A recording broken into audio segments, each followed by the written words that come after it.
Ladies and gentlemen, welcome to the show that covers all things marketing.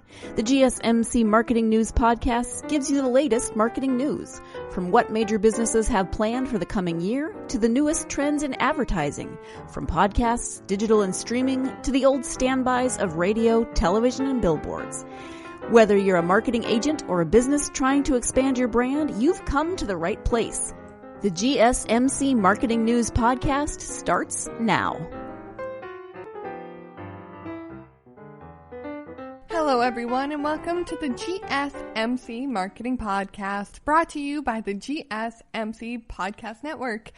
Okay everyone, let's start out today's podcast by taking a deep breath, because this is our 93rd episode, and for the last 3 episodes we were in the middle of a 3-part series, really trying to celebrate all of the hard work we've done to get us to this point.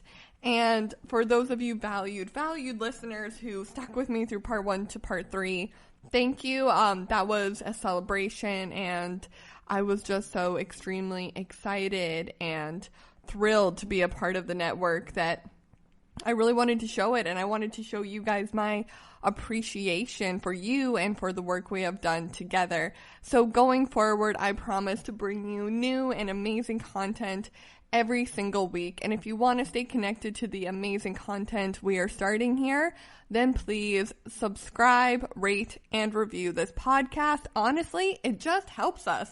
It helps us so much to know who's listening, why you like listening, and what we should be doing better. So please take just 1 minute, that's all I'm asking, to rate and review and make sure you are subscribed. On today's podcast episode, welcome to your digital marketing bootcamp. We are going to get your marketing in shape, starting off with your social media. So there are basically 10 different ways you can get your social media into shape. So number 1, consistency. Right now, I want you to write down a number, and I want that number to be realistic. In the same way of if you're about to start working out, if you're about to start training for a marathon, then you need to consider, how often do I actually have time to run? How much time do I actually have in a week to put away an hour to go for that run? And I say an hour because although you may only be running for 30 minutes, you will have to consider the time that it takes to, put on the sports bra, pull the hair up, get the runners out, actually start running. It's about an hour of your day, because then you also have to come home and shower and, calm down, have some water, breathe, stretch, do all those things. And the same is true with social media. Although it may only take you a minute to 2 minutes to write that actual post and hit the post button, there's a lot of extra stuff that goes around it that you need to consider. What will you be posting? What will the caption be? What hashtags will you use? And who will you be tagging? So because there's all of that information around it, I really need you to stop right now and consider, what is the number of times realistically I can post on social media a week? Now, if that number is 1, just know that's okay. You do not need to, especially at the start, be posting on social media every single day. However, if your number is 1, then I do need you to commit to posting once a week, every single week for the next 3 months, and you need to pick a specific date and time you will be posting on. Consistency over quantity is huge in the social media world. People just want to know they can account for you posting every single day and that they want to be able to rely on your content. Number 2, we want you to start curating your content. So although it is so much fun to throw up a random selfie or a random meme that you have found on the internet, it does absolutely nothing for your digital marketing. Instead, I want you to take some time at the beginning of each month and consider what you will be posting for the entire month or for the next 3 months. It's very important to curate your content so that your feed and overall atmosphere will be cohesive and work well together. This just ensures that your audience knows what to expect when they come to your account or interact with your content every single week. Number 3, microblogging. If you haven't started microblogging already, I would encourage you to do so. Although it is similar to the world of what I asked you to do for consistency, there are obviously more things that go into play. I would like you to make a pact to yourself in the same way we did for consistency that you will write an X amount of microblogs a week. So for those of you that are new to the podcast and you've never heard that term before, a microblog is basically a blog that is small enough that you can put on Instagram. So you'll have an intro sentence and then about 5 different points that you will lay out using emojis or even just a simple bullet point, and then a closing statement. The key for a microblog is really that you're trying to engage your audience and get them to read more about your content. They often have a call to action or some sort of reason that you should be engaging with them. So if you're new to the microblogging world, do not feel like you have to jump in and start posting every single day, because that will obviously drain you out and you will run out of content. Instead, make a pact to yourself that you're going to try to do it once or twice a week, and then pick the days and the content you will be microblogging on. I also recommend that you pre-write the content way in advance. Trying to microblog on the spot is basically impossible. Number 4, incorporating video. Video is huge right now, but it's more difficult than you think. You can't just simply post a video to your page and be like, well, it's going to do well because Mackenzie on the GSMC Marketing Podcast said it is. No, it's a little bit more complicated than that. The first thing you need to consider is, what is the point of this video? Is it actually giving anyone a quality amount of content, or am I just trying to fit a quota or an expectation that I have put out for myself? You need to ensure that your videos are actually worth watching. Secondly, you need to make sure the quality of your videos is up to a standard. Now, I'm not saying you have to have like a Michael Bay production budget here, but having a clean lens, proper lighting, and good audio will really help you escalate your videos. Also, finally, just remember not everyone is going to have the sound turned up. So although it is important to remember good audio for those people who have headphones on and the sound up, please remember to always write subtitles on your videos, or just even like follow a TikTok format and just have the words appear in little flashes on the bottom. This will just ensure that your content works for everyone, even if they are not using their headphones.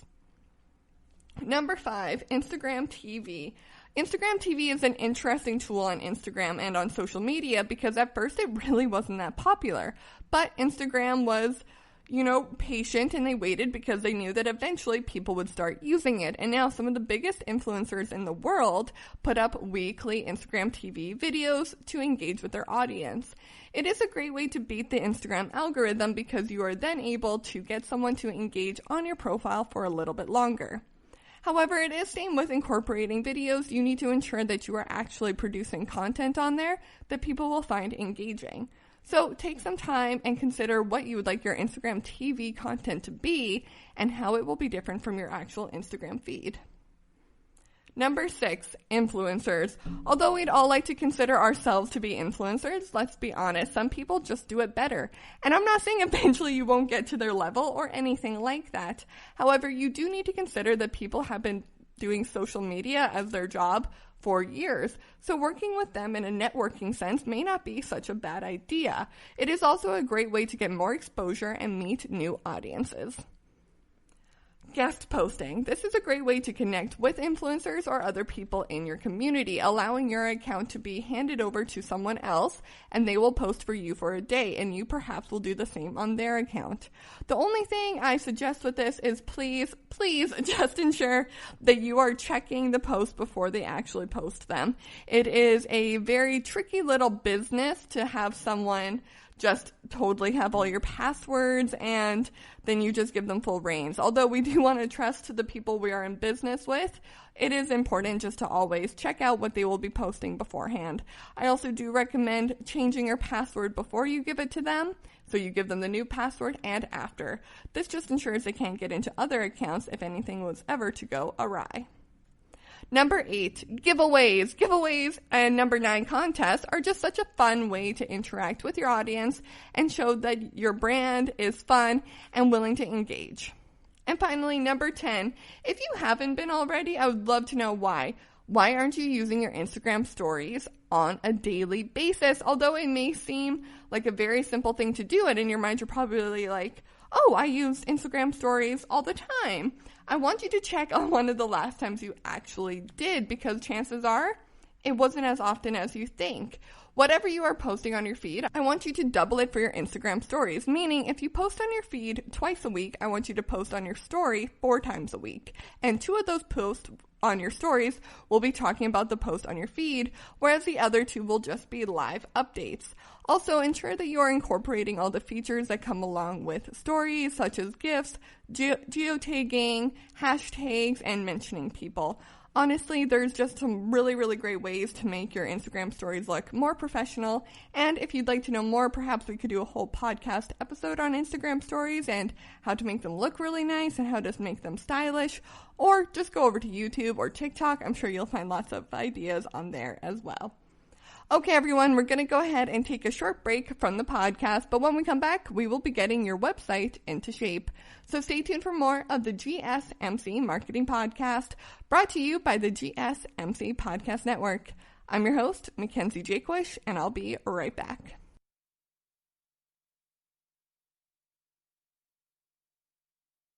Golden State Media Concepts Technology Podcast covers everything tech. The hottest mobile phones, tablets, games. We review it, rate it, test it. Whether you're Microsoft or Apple, Android or iPhone, we'll give it to you black and white.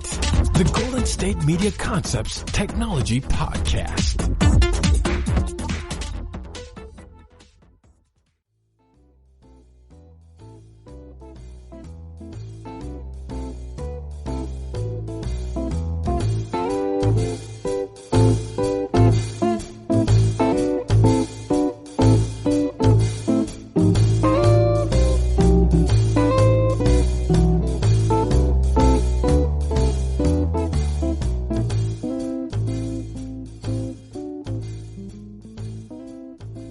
Hello, everyone, and welcome back to the GSMC Marketing Podcast, brought to you by the GSMC Podcast Network.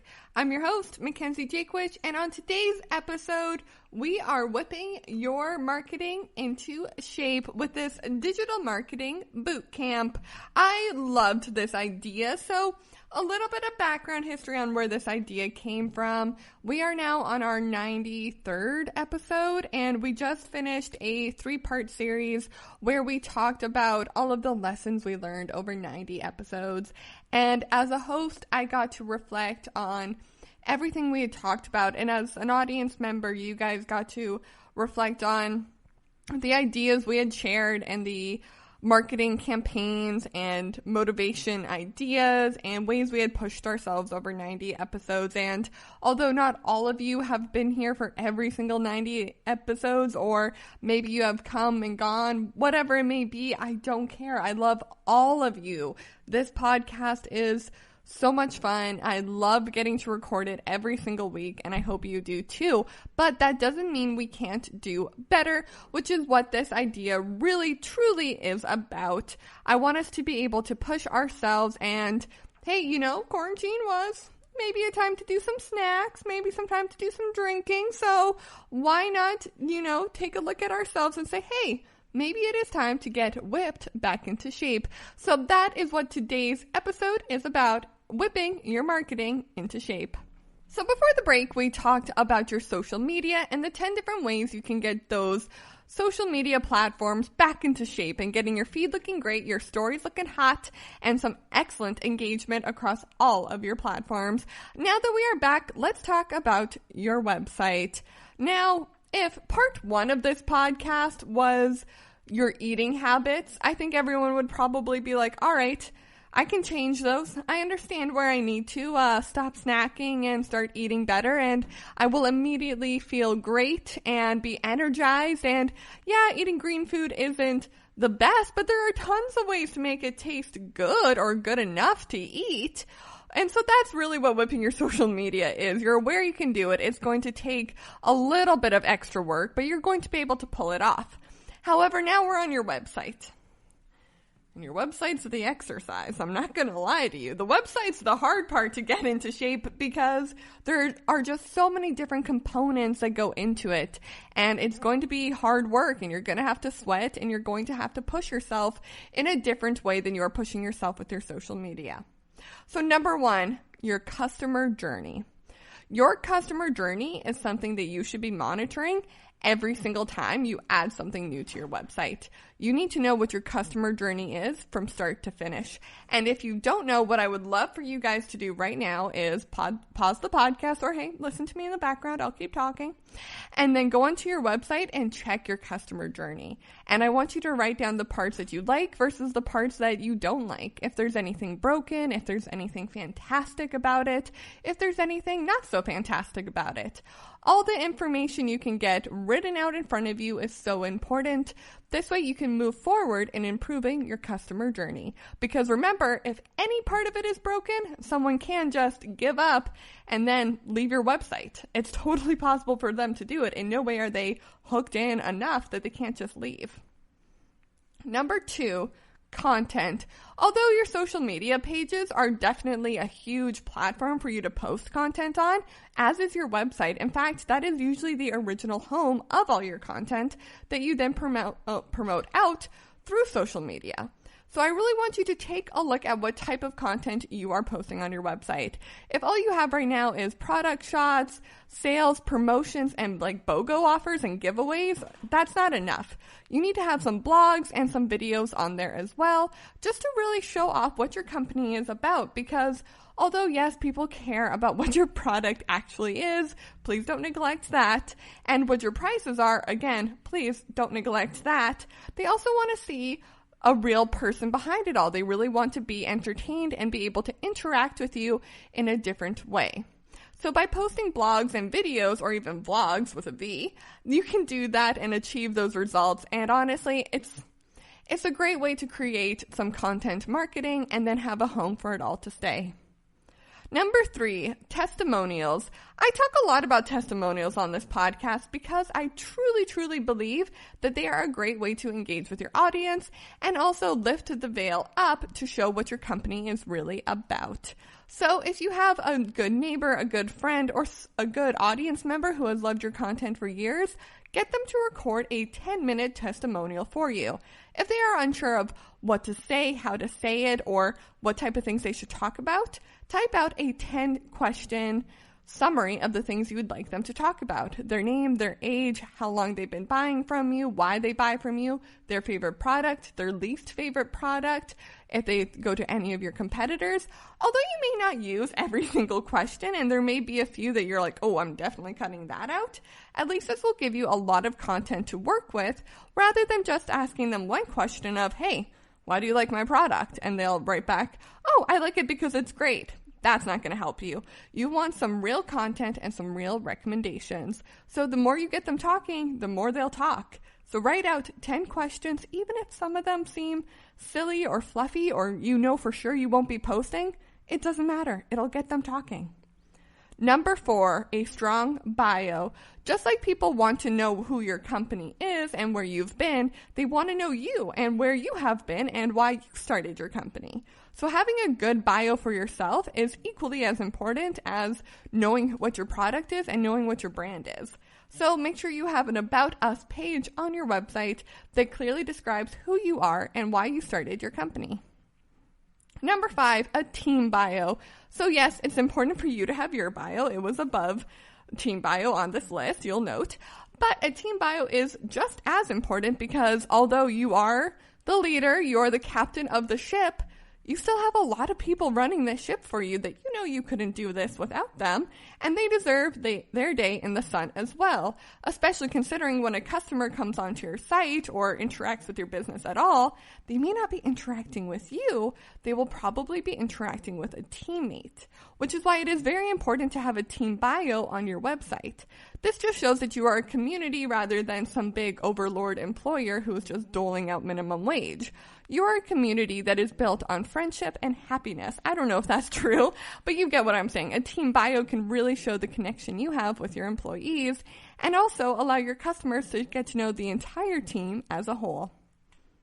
Number 6, online-only promotions. So although, and we'll get to this, if you have an actual storefront, you do want people to come in and shop there as well. But having online-only promotions is a great way to keep your business going during COVID. It makes people feel like they're being treated by shopping online and rewarded for not going out, which is something, I gotta admit, we all love. We all want to know we're doing the right thing by staying inside. So why not reward your customers with an online-only promotion? This way you can get a little bit of buzz and people will come in and look at your website when maybe they haven't been looking on your website before. Number 7, a contact us page. Guys, let me tell you, one of the most annoying things in marketing or on anyone's website is when I go to a contact us page and they don't have any of the proper information on there. It's confusing. It's upsetting. I can't call the number. It's out of service. The email is a weird, wonky email that doesn't make sense. Cut all of that out. Make it clear and easy and totally accessible for your customers to reach out to you. This way, they will. Number 8, price comparisons. So if you have a direct competitor that you know, hey, we're making the same product, but I'm selling it for a lot cheaper than you, then go ahead and throw that price comparison up. You don't need to mention them directly by any means. There's no reason to call anyone out here, but you can say things like, our leading competitor, this is what they're charging, and this is what we're charging. This just allows your customers to know that you aren't living on some imaginary planet where you're the only brand that's the option. You're just saying, hey, we are the best option, and here's why. Number 9, SEO. Although I will argue that SEO is not the most important thing by any means when it comes to your marketing, it is still relatively important and something you should be paying attention to. Number 10, this should be really used as your brand platform. So just know that every single part of your website should reflect your brand, which is why right now we're about to take our break, so you'll get the chance. Go through your website, and if there's anything that doesn't properly reflect your brand, why is it on there? Everything should reflect your brand because your website is your brand platform. Okay, everyone, we're going to go ahead and take another break from the podcast. But when we come back, we are going to talk about how your in-person marketing can also be whipped into shape. So stay tuned for more of the GSMC Marketing Podcast, brought to you by the GSMC Podcast Network. I'm your host, Mackenzie Jakewish, and I'll be right back. Tired of searching the vast jungle of podcasts? Now listen close and hear this out. There's a podcast network that covers just about everything that you've been searching. Hey! The Golden State Media Concepts Podcast Network is here. Nothing less than a podcast bliss with endless hours of podcast coverage. From news, sports, music, fashion, cooking, entertainment, fantasy, football, and so much more. So stop lurking around and go straight out to the Golden State Media Concepts Podcast Network. Guaranteed to fill that podcast itch. Whatever it may be. Visit us at www.gsmcpodcast.com. Follow us on Facebook and Twitter, and download us on iTunes, SoundCloud, and Google Play.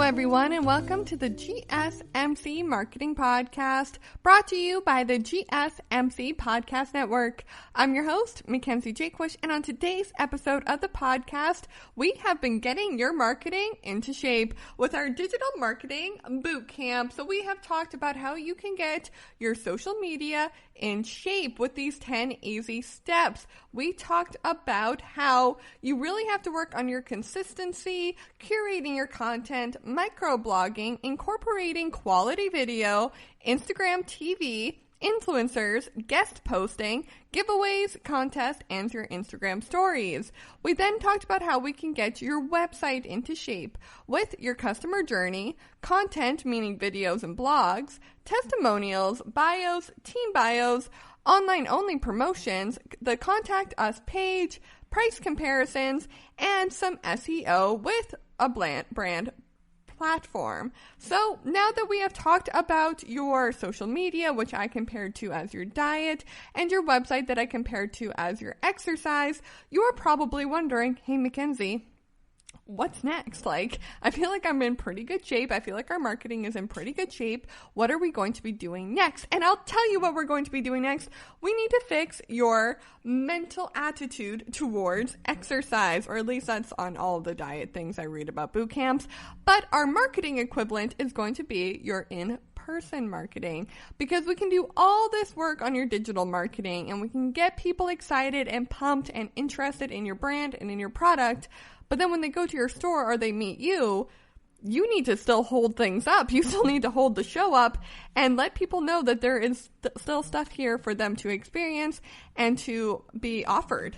So here are 10 different ways you can fix your in-person marketing.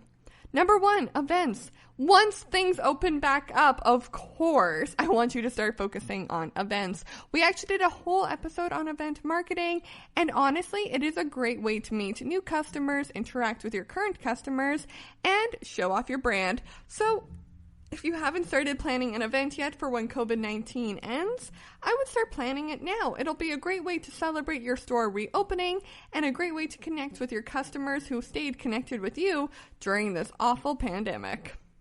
Number 2, building customer relationships. Take note to who comes into your store, how much they buy, and how much they interact with you, and then make sure you always make it a point to interact with them. Offer them little bits of chit chat, make sure they're on your email list, let them know when future promotions are coming up. These little things, although they might seem so easy to do, actually really help you build that strong customer relationship that you've been looking for with your clients. It helps build client loyalty as well. If you're ever looking for anyone to write a testimonial for you, those are the people you go to first. Number 3, in the same way we had online-only promotions, you should have in-store-only promotions. It is a great way to get people in the front door, really utilize your brand, and come up with some fun and creative signage to have out front. It's just a great way to get people out of their house and into your store so that they can interact with you in person. Again, I want to make all of this very clear. You should, of course, still practice social distancing and ensure that you are being safe and following all of the COVID-19 guidelines that have been given to us. I don't want anyone getting sick because of some marketing plan. I want everyone to be safe, healthy, and happy. Number 4, again, this goes along with everything I just said, but networking. Don't just network with people who are in your direct industry or people who are at the same level as you. Make sure you interact with people who are maybe just beginning and you know you can give them some helpful advice, and then do the reverse. Make sure you reach out to people who are doing noticeably better than you or have achieved a level of success you yourself are interested in. Both of those scenarios will help you build strong relationships in your networking community and allow you to gain experience, knowledge, and build a serious relationship with people who might come in handy when you're looking for doing a big campaign, crossovers, giveaways, or bundles. You may want to partner up with them. Networking is a really great way just to meet people in your community and help you push yourself a little bit more. And again, please follow all of the COVID-19 guidelines. I really don't want anyone getting sick and then blaming the GSMC marketing podcast. So let's be clear about that. Number 5, outsourcing. If you don't know how to take good photographs, if you don't know how to run a storefront properly, then you need to start outsourcing some of those projects because, hey, I would love to say that I know how to do everything, but guess what? I don't. If I had all the money in the world, I would probably have someone edit the podcast for me. Right now, I edit the podcast, and although I love it, it's fun, whatever, I acknowledge I'm not like some expert editor. Like, I can do the little things that I do on here, but I'm not an expert in it by any means. So it's really just knowing where your weaknesses are and where your strengths are. So if you don't know, take a look at you and take a look at your team, and then decide the proper way you want to go about this. Obviously, you don't want to replace anyone on your team, but if they're in charge of something and you see them struggling, perhaps it'd be better to put them on a different task and then outsource that original task. which is why number 6 is also growing your team. Although outsourcing, I really want you guys to spread your little wings and find new people to interact with. Growing your team is a bit different because outsourcing is usually a one-time only gig. Perhaps you're getting someone to take photos for a holiday promotion. Growing your team is different because you are considering having a professional photographer on staff all the time. In order to do that, you really need to consider, do I have a job for this person to do 8 hours a day for 5 days a week? If the answer is no, if the answer is 5 hours, if the answer is 2 hours, then you should absolutely not hire that person. Instead, outsource them for a year. Put them on a contract, but don't make them a permanent part of your team yet. It is a huge step and a really, really great step, but it is nothing that I want anyone to rush into. Number 7, like I said in step number 1, once COVID-19 and things actually open up, I want you to consider attending other people's events, because although having your own event is a lot of fun and a great way to use your marketing and meet new people and develop a new client base, it is also very expensive and very time consuming. Whereas attending other events such as trade shows and farmers markets, you will be able to interact with a new audience, invite your current audience without spending all of the money you would have on your own event. Number 8, make your in-person experience equal to your brand experience. Like I said on your website, every single little piece of your website needs to match your brand. If it doesn't, why is it on there? The truth is the same with your in-person marketing. You need to be reflecting your brand at all times, and so does your team, your signage, your product, and your storefront. So right now, if it doesn't, I want you to take a serious, hard look at yourself and say, why not? And how can we change that? Once you do that, you're golden. I just want to make sure that your online experience, your social media experience, and your in-person experience all match up and all reflect the brand you have worked so hard on creating.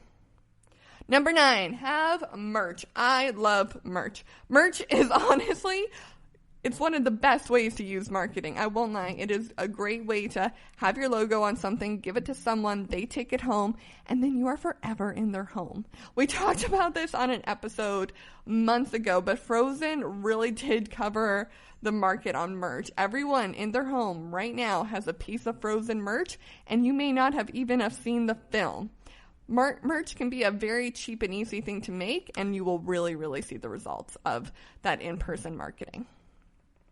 Finally, number 10, start small. If right now you don't have any in-person marketing, I don't want you to suddenly open up a whole storefront, but I don't want you to shy away from it either because it seems like too big of a challenge, because although it will cost you a lot of money and a lot of effort and a lot of time and resources, it could very well be worth it. So start small. Perhaps you're starting small as having merch, hosting an event, or attending someone else's event. I just want you guys to start small, push yourselves a little bit, and ensure that your in-person marketing, your website marketing, and your social media marketing are all in line with your beautiful brand vision. Okay, everyone, that is it for today's episode of the GSMC Marketing Podcast, brought to you by the GSMC Podcast Network. I'm your host, Mackenzie Jaquish, and thank you so much for tuning in to today's episode. If you are interested in hearing more episodes, please make sure you rate, review, and subscribe to hear more. We post new episodes every Monday, Wednesday, and Friday. This is episode 93, 94. Guys, we have come so far, and we have so much more left to do. So please follow us on social media, follow me on social media, and I'll make sure to see you next time. You've been listening to the GSMC Marketing News Podcast, part of the GSMC Podcast Network. You can find this show and others like it at www.gsmcpodcast.com. Download our podcasts on SoundCloud, Stitcher, and Google Play. Just type in GSMC to any podcast app, and you'll find all of the shows from the GSMC Podcast Network. From movies to music, from sports to entertainment, from business news to weird news, you'll find it all on the GSMC Podcast Network. You can also follow us on Twitter and Facebook. Thank you, and we hope you have enjoyed today's program.